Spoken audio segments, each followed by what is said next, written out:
दोस्तों ये वीडियो अगर आपने देख ली, आपके 5 से 10 मार्क्स कहीं नहीं गए। आपको इस पूरी पीडीएफ के अंदर मैंने क्या करा है कि पूरी कंप्लीट केमिस्ट्री में जितनी भी रिएक्शंस है, चैप्टर 1 की अलग, चैप्टर 2 की अलग, चैप्टर 3 की अलग, चैप्टर 4 की अलग, सबकी रिएक्शंस को एक ही पीडीएफ के अंदर समराइज कर दिया। और अब दोस्तों मेन बात, इस पीडीएफ को मेरे को बनाने में ना भाई, मैंने पर्सनली खुद बना के 2 दिन लगे मेरे को बनाने के अंदर। तो जय हिंद एवरीवन, क्या हाल चाल, कैसे सारे बच्चे, आई होप आप सब बढ़िया होंगे। सो दोस्तों मेरा नाम है हर्ष और स्वागत करता हूँ इस बेहतरीन से प्लेटफॉर्म सबकी क्लासेस एसबी क्लासेस के अंदर। तो दोस्तों आज की ये वीडियो फिर से क्लास 10th वाले बच्चों के लिए बहुत ही ज्यादा इंपॉर्टेंट है, क्योंकि दोस्तों ये वीडियो अगर आपने देख ली, आपके 5 से 10 मार्क्स कहीं नहीं गए। आपके 5 मार्क्स तो मिनिमम सिक्योर हो ही जाएंगे, क्योंकि दोस्तों इस वीडियो में मैं एक ऐसी पीडीएफ में आपको प्रोवाइड करने वाला हूं जो पूरे यूट्यूब पे किसी ने नहीं दी होगी। सबसे पहली बात, पूरे यूट्यूब पे वो पीडीएफ किसी ने भी नहीं दी, इसीलिए आपको इस वीडियो में क्लिक करना है और वीडियो देखनी है एंड वीडियो पूरी एंड तक देखनी है। क्योंकि दोस्तों वो पीडीएफ कहाँ से डाउनलोड करनी है, क्या करना है, उस पीडीएफ से पढ़ना कैसे, वो सब मैं आपको इस पूरी वीडियो के अंदर बताऊंगा। अगर आपने वीडियो पूरी नहीं देखी तो क्या होगा भैया, पीडीएफ आप डाउनलोड नहीं कर पाओगे। ठीक है भाई, तो ज्यादा टाइम ना गवाते हुए चलिए वीडियो को स्टार्ट करते हैं। तो दोस्तों अब हमारे दिमाग में ये सवाल आ रहा है कि सर ये जो वीडियो है ये इतनी इंपॉर्टेंट क्लास 10th वालों के लिए क्यों है, ऐसा पीडीएफ में क्या है। दोस्तों सबसे पहले मेन बात, मैंने इस पूरी वीडियो या फिर इस पूरी पीडीएफ के अंदर मैं आपको कंप्लीट केमिस्ट्री, ये सारी की सारी जो इंपॉर्टेंट रिएक्शंस है, रिएक्शन समझते हैं, जब जैसे पेपर के अंदर सवाल आता है कि भैया इस वाले प्रोडक्ट रिएक्टेंट में अगर मिक्स करेंगे तो क्या प्रोडक्ट बनेगा, एसिड और वाटर मिक्स हुए तो क्या बनेगा, प्रोडक्ट क्या आएगा, कौन सा कलर का प्रोडक्ट आता है, गैस कौन सी रिलीज होती है प्रोडक्ट एंड में, मतलब काफी सारी रिएक्शन होती है, तो क्या क्या प्रोडक्ट आता है। और आपने देखेंगे कि एग्जाम में इनसे केमिस्ट्री के 1 मार्क्स के जो एमसीक्यू होते हैं वो हमेशा बचते हैं एंड लास्ट में एक्टिविटी वाले सवाल भी आते हैं, तो बहुत ज्यादा इंपॉर्टेंट हो जाती है रिएक्शंस आपकी केमिस्ट्री के पेपर के पर्पज से। ठीक है भाई, तो इस पूरी पीडीएफ के अंदर मैंने क्या करा है कि पूरी कंप्लीट केमिस्ट्री में जितनी भी रिएक्शंस है, चैप्टर 1 की अलग, चैप्टर 2 की अलग, चैप्टर 3 की अलग, चैप्टर 4 की अलग, सबकी रिएक्शंस को एक ही पीडीएफ के अंदर समराइज कर दिया। और ऐसे कर दिया है 1 पेज नोट्स की तरह, कि अगर आप चैप्टर 1 पढ़ना चाहते हैं तो सिर्फ छोटा सा पेज पढ़िए, एक उसमें सारी रिएक्शंस एक करके लिखी हुई है। आपको जो इंपॉर्टेंट, जिस भी सर ने बताई है आपकी, जिससे भी आपने पढ़ा है, वो इंपॉर्टेंट रिएक्शंस आप अपनी पढ़ के लर्न कर सकते हैं, वहां से समझ सकते हैं कि कैसे रिएक्शंस को करना है, कैसे नहीं करना।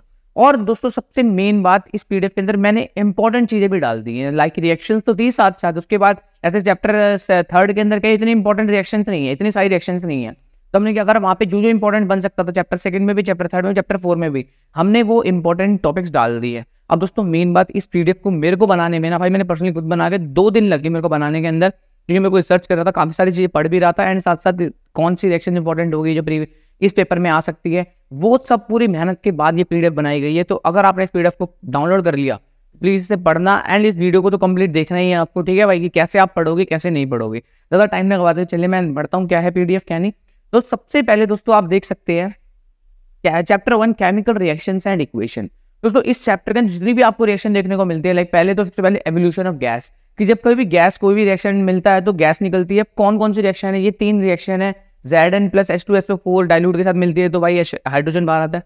वो सारी की सारी रिएक्शन एवोल्यूशन ऑफ गैस से रिलेटेड, जितनी भी चेंज ऑफ कलर से रिलेटेड, जैसे देखो एग्जाम में आपने देखा क्वेश्चन की कौन से कलर की गैस रिलीज हुई है, एक या फिर ऐसा सवाल पूछ देता है कि 2 प्रोडक्ट 2 रिएक्टेंट मिले हैं, एक ब्राउन कलर की गैस निकल रही है, तो उस गैस कौन सा प्रोडक्ट होगी भाई, वो एलिमेंट बताओ क्या होगा। तो वो सब चीजें पूछ लेता है, इसीलिए हमने क्या करा, गैस से रिलेटेड वाली सारी रिएक्शन एक तरफ लिख दी, कलर से रिलेटेड वाली जितनी भी थी वो सब मैंने क्या कर दिया एक जगह लिख दी। 3 रिएक्शंस आपको बहुत पढ़नी है कलर से रिलेटेड। अब कहीं पे प्रेसिपिटेट वाली आती है, प्रेसिपिटेट बनता है, तो ये वाली 2 रिएक्शंस है भाई, बहुत इंपॉर्टेंट, आपको लर्न करके रखनी है। ठीक है भाई, एंड ये लिखी एक्सोथर्मिक वाली रिएक्शन। अब दोस्तों पेपर में आपने पूछा होगा ना, एक्सोथर्मिक रिएक्शन के एग्जांपल भी पूछ लेता है, मान लो इस वाली गैस के एग्जांपल पूछ लिए, तो एग्जांपल ना उस टाइम ध्यान नहीं आते, तो आपको करने इस पीडीएफ से पढ़ने 2 सिंपल से एग्जांपल लिख रखे, Mg2Mg O2 plus heat 2 MgO निकलती है। ठीक है भाई, तो ये सारी रिएक्शंस आप पढ़ सकते हैं। कॉम्बिनेशन रिएक्शंस की देखो 3 सिंपल रिएक्शन लिख दी है, जिससे आपको एग्जांपल अगर कभी आ जाए तो वो कैसे लिखोगे एग्जांपल, इस पीडीएफ के थ्रू आपको देखोगे, जब पढ़ोगे इसको ध्यान से तो आप लिख सकते हो। Combination reaction, decomposition reaction, displacement reaction, double displacement reaction, सारी की सारी, ऑक्सीडेशन, रिडक्शन, रिडॉक्स रिएक्शन, ये तो बहुत इंपॉर्टेंट है भाई तुम्हारे चैप्टर वजह से। ठीक है भाई, तो इसको पढ़ना। अब कोरोजन और रेंसिडिटी वाला पार्ट जो है भाई मैंने इसमें नहीं रखा, ठीक है, क्योंकि उसके अंदर ज्यादा रिएक्शंस बुक में नहीं रखे। बुक में इतनी इंपॉर्टेंट रिएक्शंस है जो आपको पढ़नी है और हर जगह ये रिएक्शन चलती है, इस चैप्टर से इतना पढ़ लोगे बहुत। ठीक है भाई, उसके बाद आता है चैप्टर 2 हमारा एसिड बेसिस एंड सॉल्ट। अब दोस्तों एसिड बेसिस एंड सॉल्ट्स के अंदर देख सकते हैं आप, सबसे पहले एसिड का मेटल के साथ कैसे रिएक्शन होता है, एसिड का मेटल के साथ रिएक्शन होता है, एसिड प्लस मेटल बनते हैं, सॉल्ट प्लस हाइड्रोजन गैस निकलती है। तो उसके सारे एग्जांपल मैंने 3 जो बुक में भी दे रखे हैं इंपॉर्टेंट एंड जो एग्जाम के अंदर भी आते हैं, वो सारे रिएक्शन एक ही जगह हो गई। Acid with metal carbonates and metal bicarbonates, भाई जब मेटल कार्बोनेट्स के साथ एसिड को मिलाया जाता है तो क्या रिएक्शन होती है, तो भाई सॉल्ट बनता है, कार्बन डाइऑक्साइड बनती है और वाटर बनता है। वो सारी दोनों रिएक्शंस एक जगह हमने लिख दी है। एसिड विद बेसिस के साथ कैसे रिएक्ट करता है, सॉल्ट प्लस वाटर बनाता है, हमें पता है। उसका मैंने एक एग्जांपल लिख दिया, इसको न्यूट्रलाइजेशन रिएक्शन भी बोल देते हैं, ठीक है भाई। अब देखो इस चैप्टर में इतनी थी, बट उससे मेन आया एसिड एंड बेस का डिफरेंस क्या है। गलती से कहीं पूछ लेगी, लिख के बताओ तो क्या तुम्हें क्लैरिटी होनी चाहिए माइंड में कि एसिड क्या होता है, बेस क्या होता है। तो मैंने पूरा चार्ट एक लगा दिया, जिसको आप 5 पॉइंट लिखे, अगर 3 मार्क्स का है तो लिख देना भाई, 4 पॉइंट 2 मार्क्स का है तो 3 पॉइंट लिख देना। पूरी क्लैरिटी तुम्हें इस वाले चार्ट से तुम्हें मिल जाएगी। अब आते हैं universal indicator papers for pH value. दोस्तों ये जो वाला चार्ट है ना बहुत इंपॉर्टेंट है, क्योंकि मैंने देखा है कि एमसीक्यू क्वेश्चन के अंदर भाई पूछ लेता है इन सबके पीएच वैल्यू क्या क्या होंगी। जैसे यहाँ पे देखो सबकी वैल्यू लगा दी, गैस्ट्रिक जूस की वैल्यू 1 से 3 के बीच में, टोमेटो जूस की 4.1, कॉफी की 4.5 से 5.5, मिल्क की पीएच वैल्यू कितनी होती है 6.5 के अप्रॉक्स, सलाइवा का होता है 6.5 7.5, सबकी ब्लड की हो गई, सी वाटर। इसमें से इंपॉर्टेंट क्या है। अब दोस्तों सबसे इंपॉर्टेंट सलाइवा मार्क कर लो, मिल्क मार्क कर लो, एसिड रेन मार्क कर लो, टोमेटो जूस कर लो, विनेगर कर लो, ब्लड कर लो, प्योर वाटर, सी वाटर, वॉशिंग सोडा। ये कुछ है जो पेपर में आ चुकी हैं पहले भी, सोडियम हाइड्रोक्साइड जो पहले पेपर में आ चुकी हैं। ये तो पता नहीं इससे ज्यादा स्ट्रॉन्ग है भाई, ठीक है, सोडियम हाइड्रोक्साइड बेस, ठीक है भाई। उसके बाद ये चीज मैंने लगा दी है जो कि इंपॉर्टेंट है तुम्हारे लिए, common names for chemical compound. तुम्हें देखा होगा एग्जाम के अंदर हमेशा पूछता है वॉशिंग सोडा का नेम क्या है, कॉमन नेम क्या है, ठीक है भाई। वॉशिंग सोडा का कॉमन नेम तो यही है, इसका फॉर्मूला क्या होगा Na2CO3.10H2O।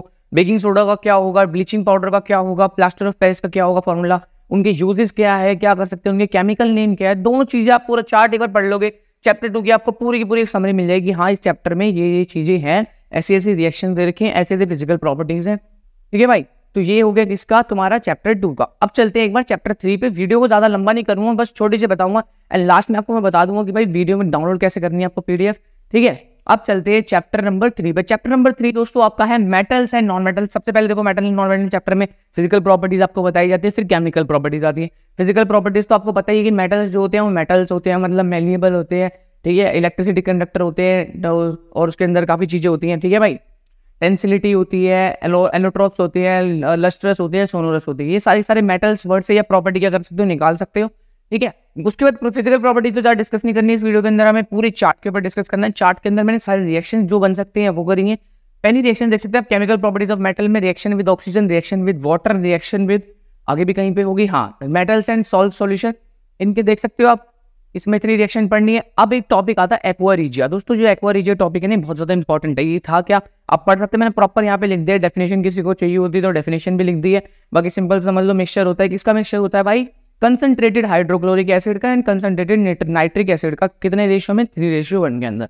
उसको हम बोलते हैं एक्वा रीजिया बोलते हैं, ठीक है भाई। उसके बाद ये वाली रिएक्शन पे आप पढ़ सकते हैं कि reaction of metal with salt solution. जब कभी मेटल को सॉल्ट सॉल्यूशन के साथ क्या होता है, रिएक्ट कराया जाता है तो कैसे प्रोडक्ट बनता है, वो चीज मैंने पूरी रिएक्शन में लिख दी है। सबसे main important reactivity series of metal. Metal की रिएक्टिविटी सीरीज देखो पूरी एक साथ लिख दी है मैंने। हाइड्रोजन से ऊपर वाले क्या है, हाइड्रोजन से ज्यादा रिएक्टिव है, और ये वाले क्या है, लीस्ट रिएक्टिव, ठीक है भाई। ये चैप्टर 3 में इतनी ही रिएक्शन थी, अगर आपने इतनी पढ़ ली बहुत जरूरी है। अब दोस्तों यहाँ पे ध्यान रखना, ये कैल्शियम वाली होती है, कैल्शियम वाले रिएक्शन के अंदर क्या बोलते हैं, बबल्स फॉर्म होते हैं। तो बबल्स वाला क्वेश्चन बहुत ज्यादा बार पूछता है, तो आपको याद रखने कुछ क्वेश्चन रिएक्शन से बनते हैं और रिएक्शन में नीड पड़ती है, तो वो सारी रिएक्शन मैंने एक जगह लिख दी है, ये वाली भी। एंड एक्टिविटी सीरीज तो इंपॉर्टेंट है। अब ये चैप्टर 3 में इतना था। चैप्टर 4 की बात करते हैं लास्ट। चैप्टर 4 में कार्बन एंड इट्स कंपाउंड। दोस्तों इस चैप्टर के अंदर रिएक्शन तो बेसिकली कम थी, कुछ रिएक्शन थी वो मैंने सारी लिख दी है, बट आप याद रख सकते। सबसे पहले प्रॉपर्टी डायमंड और उसकी है ग्राफाइट की प्रॉपर्टी।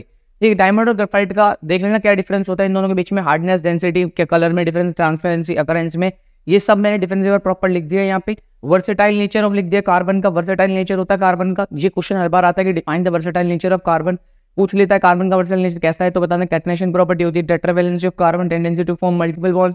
इन सबको एक्सप्लेन कर लिख देना। ये तो मैंने जस्ट हिंट के लिए तो मैं लिख दिया कि हाँ तो मैं डायरेक्ट ये दिमाग में आ जाए कि क्या क्या हमारे कीवर्ड हो सकते हैं।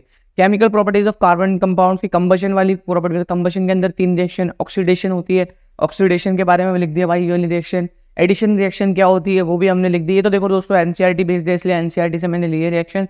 सब्स्टिट्यूशन रिएक्शन मैंने लिख दी 2 एग्जांपल सब्स्टिट्यूशन रिएक्शन को याद रखना। उसके बाद एथेनॉल की प्रॉपर्टीज, एथेनॉल की केमिकल प्रॉपर्टीज है, फिजिकल प्रॉपर्टीज आपको बुक में मिल जाएंगी। यहाँ पे हम सिर्फ केमिकल की बात करेंगे। Reaction with sodium, reaction with carboxylic acid, reaction to give unsaturated compound, ठीक है भाई। उसके बाद देखो properties of ethanoic acid, ethanol की बात कर ली, एथेनोइक एसिड की। एस्टरिफिकेशन रिएक्शन को आपको ध्यान से रखना है, एस्टरिफिकेशन रिएक्शन कैसे थी, ये रिएक्शन पूरी एनसीईआरटी बेस्ड है।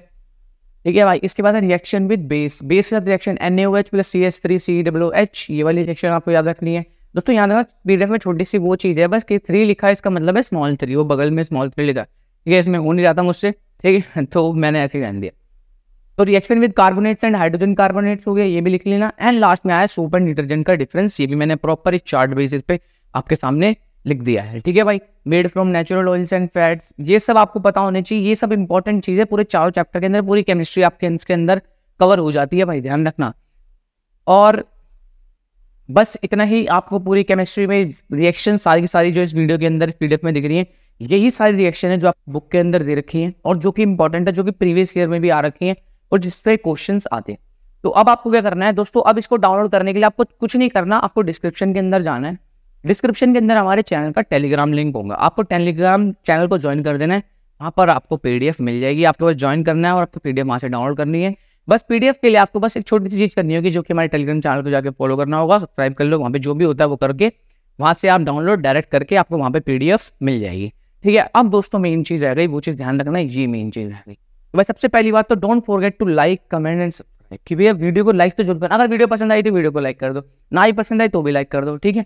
उसके बाद भाई वीडियो पे छोटा सा कमेंट कर दो, आपको पीडीएफ कैसी लगी, वीडियो कैसी लगी, ठीक है भाई, ये सब आपके ऊपर है, कमेंट कर देना। एंड मेन चीज सब्सक्राइब का बटन दबा दोस्तों, सब्सक्राइब का बटन इसलिए दबाना क्योंकि दोस्तों हम एग्जाम से रिलेटेड सारी वीडियोस आपको यूट्यूब चैनल के थ्रू आपके पास भेजते रहेंगे। उसके लिए बस आपको क्या करना है, सब्सक्राइब का बटन दबाना है, नोटिफिकेशन बेल को कर देना है ऑल पे, कि सारी की सारी वीडियो कहाँ तक पहुंच जाए, आपके दरबार तक पहुंच जाए। और दोस्तों जो रिकमेंड मैं वीडियो कर रहा हूँ वो है सीबीएसई वाली, ये वाली वीडियो, इस वीडियो पे क्लिक कर लो, जो आपको वीडियो दिख रही होगी दोस्तों अभी, इस वीडियो पे आप क्लिक करके ये वाली वीडियो देख सकते हैं, क्योंकि ये भी बहुत इंपॉर्टेंट वीडियो। इसके अंदर मैंने बताया कि साइंस का पेपर आपको कहाँ से प्रैक्टिस करनी है या फिर कहाँ से करना है, पेपर बिल्कुल लीक कर दिया मैंने, बेसिकली समझ लो, ठीक है। उसके बाद दोस्तों ये सारा जितना भी प्रीमियम कंटेंट है आपको सिर्फ हमारे चैनल पे मिलेगा, सबकी क्लासेस SB क्लासेस चैनल पे। तो आपको सबसे मेन चीज करनी है, सब्सक्राइब वाले बटन को दबाना है, वीडियो को लाइक करना है, चैनल को कमेंट करना है वीडियो के ऊपर, एंड वीडियो को जितना हो सके अपने दोस्तों में, अपने ग्रुप पर शेयर जरूर करना, क्योंकि दोस्तों ये पीडीएफ भी शेयर करना है, वीडियो भी, क्योंकि दोनों बहुत जरूरी है। तो बाय बाय, टाटा, मिलते हैं नेक्स्ट क्लास में।